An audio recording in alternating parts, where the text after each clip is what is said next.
तो जैसा कि लास्ट एपिसोड में हम लोगों ने देखा था कि शाओ शेन वो याओ टियान के साथ एक बहुत ही खतरनाक लड़ाई लड़ता है जिसमें वो उसे बहुत ही बुरी तरह से पछाड़ देता है और साथ में वो अज़ूरा ड्रैगन की पावर को भी अचीव कर लेता है। और उस लड़ाई में क्योंकि शाओ शेन ने अपने आप को बहुत ही ज्यादा एक्सट्रीम लेवल तक पुश किया था तो उसकी बॉडी अब बहुत ज्यादा थक गई थी, तो इसके लिए वो आखिर में जाकर बेहोश हो जाता है। मगर फिर अगले सीन में हमें दिखाया जाता है कि जब सुबह होती है तो शाओ शेन अभी भी वहां पर सो रहा होता है। उसका फादर जब उसके पास आता है तो वो देखता है कि शाओ शेन वो अभी तक होश में नहीं आया है। मगर जब वो उसके करीब आता है तो उसके हाथ में एक लेटर होता है और वो उस लेटर को शाओ शेन के बिल्कुल करीब रखकर वहां से चला जाता है। मगर जाते हुए हमें दिखाया जाता है कि वो काफी ज्यादा उदास लग रहा होता है, जैसे कि उस लेटर में कुछ ऐसा लिखा हुआ है कि जिसकी वजह से शाओ शेन को झटका लगेगा। मगर वो ना चाहते हुए भी वो लेटर वहां पर छोड़कर चला जाता है और जैसे ही दरवाजा बंद करता है तो दरवाजे की आवाज की वजह से शाओ शेन नींद से उठ जाता है और वो उठकर सामने देखता है तो वहां पर कोई भी नहीं होता। मगर उसका हाथ एक लेटर पर पड़ता है तो वो फौरन उसकी तरफ देखता है। वहां पर उस लेटर को देखते ही वो फौरन से उसे उठाकर खोलता है और उसे पता चलता है कि ये लेटर किसी और का नहीं बल्कि उसकी मंगेतर शू शियान्यान का है। उसने लिखा था कि उम्मीद है कि तुम ठीक हो चुके होगे और तुम्हें होश आ गया होगा, मगर जब तक तुम इस खत को पढ़ोगे तब तक शायद बहुत देर हो चुकी होगी। मैं नानवू कंट्री छोड़कर यहाँ से जा रही हूँ। मैं उस याओ टियान को बहुत ही अच्छी तरह से जानती हूँ, वो हार नहीं मानेगा और तुम्हें मारने के लिए या फिर मुझे तंग करने के लिए वो आखिरी हद तक जाएगा। यही वजह है कि मैं इम्प्रेस लेडी से गाइडेंस हासिल करने के लिए उनके साथ जा रही हूँ। वो मुझे इस मोर्टल वर्ल्ड से बाहर ले जाएंगी ताकि मैं सब लोगों से बहुत ही दूर जाकर अपनी कल्टीवेशन स्टार्ट कर सकूं। उम्मीद करती हूँ कि मैं मोर्टल वर्ल्ड की ट्रबुलेशन को आसानी से पास कर लूंगी और एक बार मेरी ट्रेनिंग कंप्लीट हो जाए उसके बाद में तुम्हें बहुत ही आसानी से ढूंढ लूंगी, चाहे तुम दुनिया में कहीं भी हो। फिर तुम्हारे और मेरे बीच में कोई भी नहीं आएगा, चाहे फिर 10,000 माउंटेन्स ही हमारे रास्ते पर क्यों ना हो, हम लोग एक दूसरे के पास आकर ही रहेंगे। शाओ शेन ये बात सुनने के बाद फौरन से वहां से भागता हुआ उस लड़की की तरफ जाता है। मगर हमें दिखाया जाता है कि शू शियान वो बहुत ही देर से उसका इंतजार कर रही थी और वहां पर उसकी मास्टर भी मौजूद थी। उसे उम्मीद थी कि शाओ शेन जब वो लेटर पढ़ेगा तो वो फौरन से उसकी तरफ आएगा, मगर उसे वहां पर खड़े हुए काफी देर हो चुकी थी और अभी तक वो लड़का यहाँ पर नहीं आया था।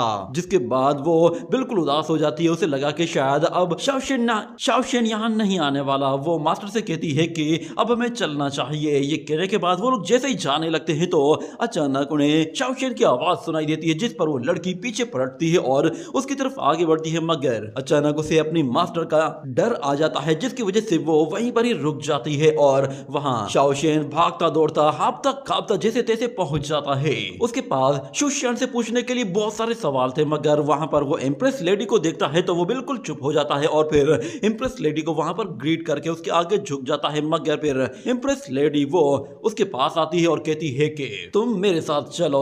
ये कहने के बाद वो जैसे ही उसे अपने साथ ले जा रही होती है तो शू शियान फौरन से शाओ शेन का हाथ पकड़ लेती है। ऐसा लग रहा था कि जैसे उस लड़की को मालूम है कि उसकी मास्टर इसके साथ क्या करने वाली है। मगर शाओ शेन कहता है घबराओ मत, मैं बिल्कुल ठीक हूँ और मुझे कुछ भी नहीं होगा। जैसे ही वो एम्प्रेस लेडी के पास जाता है तो एम्प्रेस लेडी वो फौरन से उससे कहती है कि भले ही तुमने अपनी स्पिरिचुअल वेन्स को अवेकन कर लिया है मगर उसके बावजूद भी तुम्हारी कल्टीवेशन स्पीड बहुत ही ज्यादा स्लो है। लगता है कि शायद तुम्हारी जिंदगी का कोई मकसद नहीं है। ये कहते ही वो एक फ्लावर लीफ को एक दरख्त में गाड़ देती है जैसे कि वो एक ब्लेड का बना हो। मगर शाओ शेन उस लेडी से कहता है कि मैं अपनी शेन फैमिली को इस सिटी की सबसे रॉयल फैमिली बनाऊंगा। मगर वो लेडी उससे कहती है कि तुम एक नानवू कंट्री में रहकर इतनी बड़ी बातें कर रहे हो, तुम्हें पता भी है कि नानवू कंट्री कितना छोटा है। इसी तुम्हें देखकर तो ऐसा लग रहा है कि तुम बिल्कुल एक कुएं के मेंढक हो, तुम्हें बाहर की दुनिया के बारे में कुछ पता ही नहीं। बल्कि मैं तो ये समझती हूँ कि तुम शू शियान के भी लायक नहीं हो। ये बात उस लड़के को तो बिल्कुल गुस्सा दिला देती है, जिस पर वो लेडी एम्प्रेस से कहता है कि शू शियान के लिए क्या चीज अच्छी है और क्या चीज बुरी है आप ये डिसाइड नहीं कर सकती। ये सुनते ही फिर लेडी एम्प्रेस भी गुस्से में आकर अपनी एनर्जी के जरिए उसे वहां से उठाकर बहुत ही दूर फेंक देती है। ये देखकर देखकर शूशियान थोड़ा सा डर जाती है। उसे लगा था कि शाओशियन वहां पिट रहा है। वो एम्प्रेस लेडी शाओशियन से गुस्से से कहती है कि जरा तुम अपनी एबिलिटीज को देखो तो सही, तुम इन मामूली सी एबिलिटीज के दम पर शूशियान से शादी करना चाहते हो, जरा देखो खुद को, मेरे सामने आइंदा कभी इस तरह बात मत करना। ये कहने के साथ वो उसके ऊपर एक बहुत ही पावरफुल ग्रेविटी प्रेशर डालती है, जिसकी वजह से शाओशियन को काफी तकलीफ होती है और वो लेडी कंटिन्यूसली उसकी बेइज्जती की जा रही होती है और कहती है कि तुम्हारे जैसा बेकार इंसान वो शूशियान के लायक है ही नहीं। शूशियान का फ्यूचर वो बहुत ही ज्यादा ब्राइट है, वो नानवो कंट्री से भी हाईएस्ट लेवल तक जा सकती है। अगर तुम मुझसे वादा करते हो कि तुम शूशियान की जान छोड़ दोगे और किसी और लड़की से शादी कर लोगे और कभी भी उसका पीछा नहीं करोगे तो मैं आज तुम्हारी जान बख्श दूंगी। मगर शाओशियन साफ साफ मना कर देता है कि वो कभी भी उस लड़की को नहीं छोड़ेगा, जिस पर एम्प्रेस को गुस्सा आता है और वो उस ग्रेविटी प्रेशर को और भी ज्यादा बढ़ा देती है और कहती है कि इसका मतलब ये है कि फिर तुम मरना चाहते हो। शूशियान देख रही होती है कि उस फ्लावर ट्री के ऊपर कुछ ना कुछ तो हो रहा है, मगर यहाँ पर शाओशियन वो अभी भी हार नहीं मान रहा था। वो उस एम्प्रेस लेडी से कहता है कि मैं जानता हूँ कि मेरी कल्टीवेशन क्या है, भले ही मैं इस वक्त तुम्हारे लेवल का नहीं हूँ, मगर मैं तुमसे वादा करता हूँ कि मैं एक दिन इतना ताकतवर बन जाऊंगा कि मैं नानवो कंट्री से भी आगे चला जाऊंगा और एक वक्त ऐसा भी आएगा कि शायद मैं पूरे मोर्टल वर्ल्ड का सबसे पावरफुल वॉरियर बन जाऊं। ये कहने के साथ वो उस ग्रेविटी प्रेशर के बावजूद भी वहां पर खड़ा हो जाता है। ये देखकर वो इम्प्रेस लेडी उससे थोड़ा सा इम्प्रेस होती है और कहती है कि तुम बातें बहुत बड़ी बड़ी करते हो। ये कहते ही वो अपनी ग्रेविटी प्रेशर फॉर्मेशन को फौरन से वहां से हटा देती है और नीचे आकर दोबारा से शाओशियन से कहती है कि जो बातें तुमने आज कही हैं, अगर तुम वाकई में ऐसा कर देते हो तो मैं तुमसे वादा करती हूँ कि मैं तुम्हारे और शूशियान के बीच में कभी भी नहीं आऊंगी। तो शाओशियन कहता है ये मेरा वादा है, मैंने आज जो कुछ कहा है मैं ये करके दिखाऊंगा। और वो लेडी एम्प्रेस फिर शूशियान से कहती है कि तुम्हारे पास 10 बर्निंग एसेंस का टाइम है, तुम्हें जो बातें करनी है कर लो, उसके बाद हम लोग यहाँ से जाएंगे। ये कहकर वो वहां से चली जाती है और शूशियान और शाओशियन दोनों ही वहां पर एक दूसरे के सामने खड़े होते हैं और एक दूसरे की आंखों में आंखें डालकर देखते हुए एक दूसरे से बहुत कुछ कह रहे होते हैं। मगर फिर शाओशियन कहता है कि तुम्हारी मास्टर बिल्कुल सही कह रही है, तुम्हारे पास एक नेचुरल टैलेंट है और तुम्हें काफी हाईएस्ट लेवल तक जाना चाहिए, तुम नानवो कंट्री से भी बेहतर जगह को डिजर्व करती हो। एक मर्तबा तुम्हारी ट्रेनिंग कंप्लीट हो जाए उसके बाद मैं तुम्हें तलाश करने के लिए जरूर आऊंगा। ये बात सुनकर वो लड़की बिल्कुल खामोश होती है और काफी इमोशनल लग रही होती है। ये देखते ही फिर शाओशियन वो उसके कंधों को पकड़ता है और उसे अपने गले लगा लेता है, जिस पर शूशियान भी बिल्कुल इमोशनल हो जाती है और वो भी उसे कस के गले लगाती है और दोनों ही वहां पर एक दूसरे के साथ लिपट कर रो रहे होते हैं और उन्हें मालूम था कि इसके बाद शायद ही उन्हें दोबारा कभी मुलाकात करने का मौका मिल सके। वो लोग काफी देर तक बाहों में बाहें डालकर वहीं पर ही खड़े रहते हैं और जब उन लोगों का टाइम कंप्लीट होने वाला होता है तब वो फिर से एक दूसरे से अलग होते हैं और शूशियान वहां से जाते हुए उसे अपना हेयर क्लिप देती है। वो अपने बालों से क्लिप निकालकर उसके हाथों पर रखती है, जो कि उसे हर वक्त उसकी याद दिलाने के लिए काफी है। और वैसे भी शूशियान की आखिरी निशानी के तौर पर भी वो उसे अपना ये हेयर क्लिप देकर जा रही है। और वहां पर वो एम्प्रेस लेडी फिर शूशियान से कहती है चलो अब हमें चलना है। तो यहाँ पर शूशियान के पास कोई भी मौका नहीं होता कि वो इग्नोर करे या फिर थोड़ी देर के लिए भी रुक सके, क्योंकि उसने अपना पूरा टाइम शाओशियन के साथ गुजार लिया था, तो अब उसे वहां से हर सूरत जाना ही था। वो लेडी फौरन से वहां पर अपने लिए और शूशियान के लिए 2 स्पिरिचुअल फ्लाइंग सोर्ड समन करती है और वो एम्प्रेस लेडी फौरन से जैसे उस सोर्ड के साथ जाती है तो शूशियान वो थोड़ी देर के लिए रुककर शाओशियन को देखती है और उसके पास वहां रुकने के लिए अब कुछ भी ऑप्शन नहीं था, इसलिए वो भी फिर ना चाहते हुए भी वहां से चली जाती है। और शाओशियन वो बेचारा वहीं पर ही खड़ा होकर सिर्फ उन लोगों को देखता ही रहता है, मगर फिर वो उस हेयर क्लिप की तरफ देखता है और कहता है कि हमने एक दूसरे से वादा किया है तो हमारे बीच 10,000 माउंटेन्स भी नहीं आ सकते। जिसके बाद अगले सीन में हमें याओ टियान को दिखाया जाता है, वो भी उन दोनों लड़कियों को जाते हुए देखता है तो वो कहता है कि शूशियान तुम्हें क्या लगता है कि अगर तुम उस एम्प्रेस लेडी के साथ चली जाओगी तो क्या तुम मुझसे दूर चली जाओगी? तुम्हें मुझसे कोई भी नहीं बचा सकता। ये कहने के बाद वो गुस्से में अंदर आता है तो अंदर आते हुए वो फौरन से एक चेयर को बहुत ही जोर से लात मारता है और फिर वहां मौजूद अपने सर्वेंट्स की तरफ देखता है। वो एक लाइन में खड़े हुए थे तो वो उन लोगों को एक एक करके मारना शुरू कर देता है और इतने में एक वॉरियर जैसे ही उस किक की वजह से वहां पर दूर गिरने वाला था, वो अचानक किसी और लड़की के पैरों के ऊपर जा गिरता है, जिसकी वजह से वो लड़की उसे अपने पैरों के साथ ऊपर उठा लेती है। और दूसरा वॉरियर जब एक और वॉरियर से टकराता है तो वो पीछे पलटकर देखता है और उस वॉरियर को देखकर भी काफी ज्यादा डर जाता है। इतने में याओ टियान देखता है कि वहां पर दो नए लोग आ चुके हैं। ये देखते ही वो थोड़ी देर के लिए रुक जाता है और उसे दिखाई देता है कि वहां पे मौजूद एक लेडी ने अपनी एक टांग से ही एक वॉरियर को मार डाला है। वो दोनों के दोनों वॉरियर फौरन से याओ टियान की तरफ आने लगते हैं तो याओ टियान ये देखते ही फौरन से अपने कपड़े साफ करता है और फौरन उन लोगों की तरफ आगे बढ़ता है। हमें दिखाया जाता है कि उस लड़की के हाथ में एक छोटा सा पपेट बेबी होता है, जिसे वो एक बच्चे की तरह अपनी गोद में लेकर वहां से आगे जा रही होती है। और शाओ शेन वो उन लोगों के जैसे ही करीब जाता है तो वो दोनों याओ टियान को इग्नोर करते हुए आगे की तरफ चले जाते हैं, जिस पर याओ टियान भी बिल्कुल हैरान हो जाता है।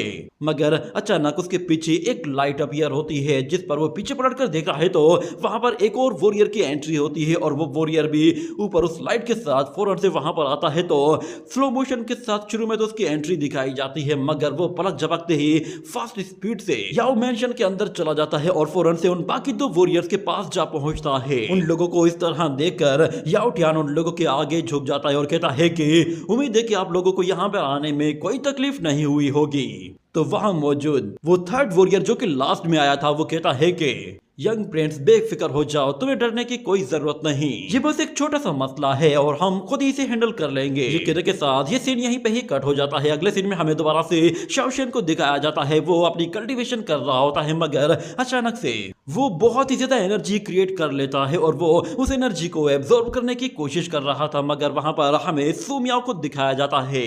वो अपनी स्पिरिचुअल एनर्जी को रिकवर कर चुकी होती है और बिल्कुल नॉर्मल हो चुकी थी और आते हुए वो शाओ शेन से कहती है कि लगता है कि तुमने अपनी 4 एट्रीब्यूट पावर को काफी हद तक इम्प्रूव कर लिया है, क्योंकि मुझे तुम्हारी बॉडी अब पहले के मुकाबले में ज्यादा स्ट्रॉन्ग लग रही है। वहां पर सू मियाओ को देखकर शाओ शेन कहता है कि तुम्हें होश आ गया, तुम ठीक तो हो ना? तो सू मियाओ उसे वहीं पर ही बिठा देती है और कहती है कि जरा सब्र करो, इतनी में क्या जल्दी है। ये कहते ही वो फौरन से उसके कपड़े उतार देती है, जिस पर शाओ शेन भी हैरान हो जाता है। उसकी बॉडी पर बहुत सारे मार्क्स बने हुए होते हैं और ऐसा लग रहा था कि जैसे सू मियाओ वो उसकी बॉडी में मौजूद स्पिरिचुअल मार्क्स को रीड करना चाहती है, इसलिए वो अपनी एनर्जी का इस्तेमाल करते ही शाओ शेन को फौरन से हवा में ऊपर उठा लेती है और उसकी चेस्ट में मौजूद मार्क्स को अच्छी तरह से देखती है और उन्हें रीड करने के बाद वो उसे गोल घुमाती है और उसके दूसरी तरफ जाकर बाकी के स्पिरिचुअल मार्क्स को देखती है। ऐसा लग रहा था जैसे वो उसकी स्पिरिचुअल वेंट्स में मौजूद कुछ गड़बड़ को नोट करने की कोशिश कर रही है। जैसे ही उसे वहां मौजूद कोई गड़बड़ नजर आती है तो वो फौरन से शाओ शेन की बॉडी के एक प्रेशर पॉइंट पर क्लिक करती है, जिससे वहां मौजूद जितने भी स्पिरिचुअल मार्क्स होते हैं वो सारे ही गायब हो जाते हैं और वो शाओ शेन से कहती है कि तुम अपनी प्रैक्टिस को कंटिन्यू करो। ये कहने के बाद शाओ शेन जैसे ही दोबारा से प्रैक्टिस करना शुरू करता है तो सू मियाओ वो भी उसके साथ साथ उसकी हेल्प कर रही होती है और उसके प्रेशर पॉइंट्स पर क्लिक करते हुए उसकी स्पिरिचुअल वेन्स को और उसके एनर्जी फ्लो को बिल्कुल स्मूथ बना रही होती है, ताकि उसे कल्टीवेशन करने में और एट्रीब्यूट पावर्स को एक्टिवेट करने में कोई दिक्कत ना आए।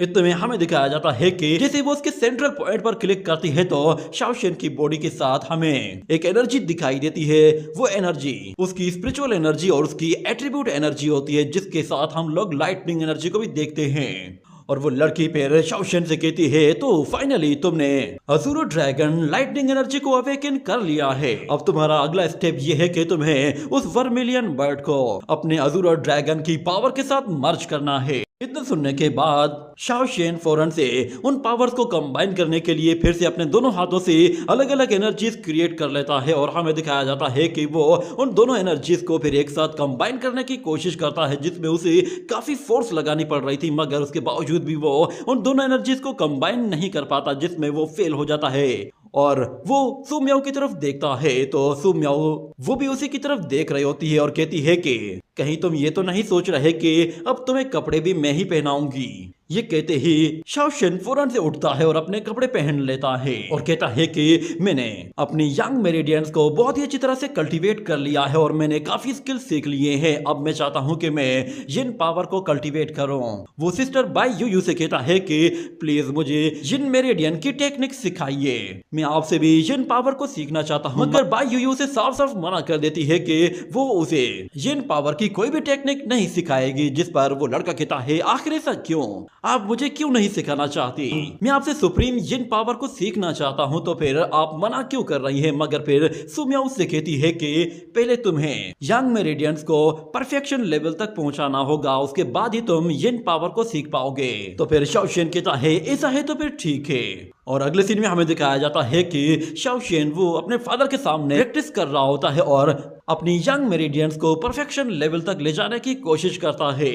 उसके स्किल्स काफी ज्यादा इंप्रूव हो चुके थे, जिस पर उसका फादर भी काफी सरप्राइज होता है। अब वो यंग एनर्जी को बिल्कुल आसानी के साथ यूज कर पा रहा था, यहाँ तक कि वो अब यंग एनर्जी को 10 टाइम्स ज्यादा इंप्रूव कर चुका था। इतने में अचानक एक सर्वेंट वहां पर आता है और वो टियान हु को आकर बताता है कि मास्टर गजब हो गया। ये सुनकर आपको बहुत ज्यादा हैरानी होगी। तो टियान हु कहता है कि बताओ तो सही कि हुआ क्या है। तो वो बंदा बताता है कि किसी शख्स ने मेडिसिन शॉप्स पर हमला किया है। वहां मौजूद जितने भी वर्कर्स थे उन सबको किडनैप कर लिया गया है। कुछ लोगों का कहना है कि उन सारे के सारे वर्कर्स को जंगल की तरफ ले जाया गया है, जो कि सिटी से बिल्कुल बाहर मौजूद है। तो टियान हु कहता है मुझे बताओ कि क्या किसी ने देखा है कि हमला करने वाले लोग कौन थे? तो वो सर्वेंट कहता है कि नहीं, अभी तक तो ऐसा कुछ भी पता नहीं चला है, मगर बस यही पता चला है कि उन लोगों ने उन वर्कर्स को किडनैप करके जंगल की तरफ कहीं भेजा है। उन लोगों ने ना कोई मेडिसिन चुराई है ना कोई पैसे लूटे हैं। ये बात सुनने के बाद शाओशियन कहता है कि मुझे पूरा यकीन है कि इसके पीछे भी याओ फैमिली होगी। वो अपने फादर से कहता है कि हमें संभल कर काम करना होगा, हो सकता है कि याओ फैमिली ने हमारे लिए वहां पर कोई जाल बिछाया हो। इतने में अचानक कोई चीज उनके घर के बिल्कुल बाहर आकर गिरती है, जिस पर शाओशियन कहता है किसकी इतनी हिम्मत हुई। वो बाहर आकर देखता है तो बाहर सब कुछ नॉर्मल चल रहा होता है, मगर उसके घर के पास में ही एक छोटी सी डॉल पड़ी हुई होती है। उस छोटी सी डॉल को देखकर वो काफी हैरान होता है, क्योंकि वो नॉर्मल डॉल से बिल्कुल अलग तरह की होती है। इतने में वहां पर एक छोटी सी बच्ची आती है और वो उसी डॉल को लेने के लिए आई थी। तो शाओशियन कहता है क्या ये तुम्हारी है? तो वो लड़की कहती है कि हाँ, मैं इसे लेने आई थी। तो शाओशियन फौरन से वो डॉल उसे दे देता है और वो लड़की वहां से चली जाती है। जिसके बाद शाओशियन का फादर कहता है कि क्या है वहां पर? तो शाओशियन कहता है कुछ भी नहीं, बस मुझे लगा कि शायद यहाँ कुछ अजीब होगा, मगर सब कुछ नॉर्मल है। अगले सीन में फिर हमें दिखाया जाता है एक कैंडी बेचने वाले को। वो किसी लड़की को देख रहा होता है और उसे पता भी नहीं होता कि वो कैंडीज कहाँ डाल रहा है। और फिर हम लोग उसी छोटी बच्ची को देखते हैं जो कि उस छोटी सी व्हाइट डॉल को लेकर एक और लड़की के पास आती है और कहती है कि ब्यूटीफुल सिस्टर, मैंने आपकी इस डॉल को ढूंढ लिया है। तो वो लड़की उस छोटी सी बच्ची को उसके लिए थैंक्स कहती है और कहती है कि तुम तो मेरी बेस्ट फ्रेंड हो और तुम जानती हो ना कि ये छोटी सी डॉल मेरे लिए सबसे ज्यादा कीमती है। ये कहने के बाद वो उसे इनाम के तौर पर वही शुगर कैंडीज देती है, जिस पर वो बच्ची काफी ज्यादा खुश होती है और फौरन से वहां से कैंडीज लेकर भाग जाती है। मगर हमें दिखाया जाता है कि वो जैसे अपने घर के पास आती है तो वो उन कैंडीज को गौर से देखती है। उनके अंदर से कुछ अजीब तरह का लिक्विड निकल रहा होता है, जिन्हें देखकर वो काफी ज्यादा डर जाती है और रोते हुए वहां से भाग जाती है। और हम लोग एक ब्रिज के ऊपर उसी लड़की को दोबारा से देखते हैं। वो अभी भी उसी छोटी सी व्हाइट डॉल को ही देख रही होती है, मगर पीछे मौजूद शुगर कैंडी वाला बंदा तो वो कंटिन्यूसली उस लड़की को ही घूर घूर कर देख रहा होता है। उसे पता भी नहीं था कि वो लड़की है कौन और उसके लिए कितनी बड़ी मुसीबत बन सकती है, मगर उसके बावजूद भी वो कंटिन्यूसली बस उसे देखे जा रहा होता है। इतने में उस लड़की को भी पता चल जाता है कि ये शुगर कैंडी वाला तो इससे नजर ही नहीं हटा रहा। इतने में वो फौरन से कुछ नीडल्स उसकी तरफ थ्रो कर देती है, जिसके बारे में उस शुगर कैंडी वाले को कुछ पता भी नहीं चलता। और वो लड़की जैसे ही वहां से चली जाती है तो हमें दिखाया जाता है कि सब कुछ बिल्कुल नॉर्मल चल रहा होता है, मगर अचानक से उस कैंडी वाले शॉप की वुड स्टिक्स अपने आप ही टूटना शुरू हो जाती हैं और हमें पता चलता है कि उन नीडल्स में से एक नीडल उसके गले के आर पार निकल गई है, जिसकी वजह से वो शॉप और वो शॉपकीपर दोनों ही वहीं खत्म हो जाते हैं। और वहां मौजूद लोगों में फिर भागदौड़ मच जाती है। सब लोग यहाँ वहां भागना शुरू कर देते हैं और कोई शख्स रोना शुरू कर देता है। इसी तरह वहां पर काफी ज्यादा अफरा तफरी का माहौल बन जाता है, जिसके साथ ये सीन यहीं पे ही कट हो जाता है। अगले सीन में हमें दोबारा से टियान हुओ और उसके शेन क्लान को दिखाया जाता है। वो लोग उन शॉपकीपर्स को ढूंढने के लिए फौरन से जंगल की तरफ निकल आते हैं, जिसके बारे में लोगों ने उन्हें बताया था कि वो किडनैपर इसी डायरेक्शन की तरफ आए हैं, मगर यहाँ पर उन्हें कोई भी दिखाई नहीं देता। और वहां पे मौजूद शेन फैमिली के वो वॉरियर्स कह रहे होते हैं कि हम लोगों ने जंगल को चप्पा चप्पा छान मारा है, मगर वो लोग कहीं पे भी दिखाई नहीं दिए। यहाँ तक कि हम लोग साउथ ईस्ट की तरफ भी गए थे। यहाँ पर याओ फैमिली के कोई भी ट्रेसेस मौजूद नहीं है और कहा जा रहा है कि याओ फैमिली वो सिटी से बाहर गई ही नहीं। मगर टियान हुओ उन लोगों से कहता है कि तुम लोग नॉर्थ ईस्ट की तरफ बिल्कुल डीपेस्ट पार्ट पर जाओ और वहां पर जाकर तलाश करो। और कुछ लोगों को वो नॉर्थ वेस्ट साइड की तरफ भेज देता है और उन लोगों से कहता है कि मैं चाहता हूं कि तुम लोग जंगल का कोई भी कोना खाली ना छोड़ो। और अच्छी तरह से याद रखना कि यहाँ पर बहुत सारी ऐसी गुफाएं भी मौजूद हैं जहाँ पर लोगों को छुपाया जा सकता है। वो लोग जैसे ही वहां से जाने लगते हैं तो अचानक उन्हें किसी के चिल्लाने की आवाज सुनाई देती है, जिस पर शाओ शेन फौरन से भागते हुए वहां जाता है तो उसे दिखाई देता है कि वहां पर एक शख्स की डेड बॉडी पड़ी हुई है, जिसे देखते ही टियान हु कहता है कहीं इसका मतलब ये तो नहीं कि वो लोग हम पर नजर रखे हुए हैं।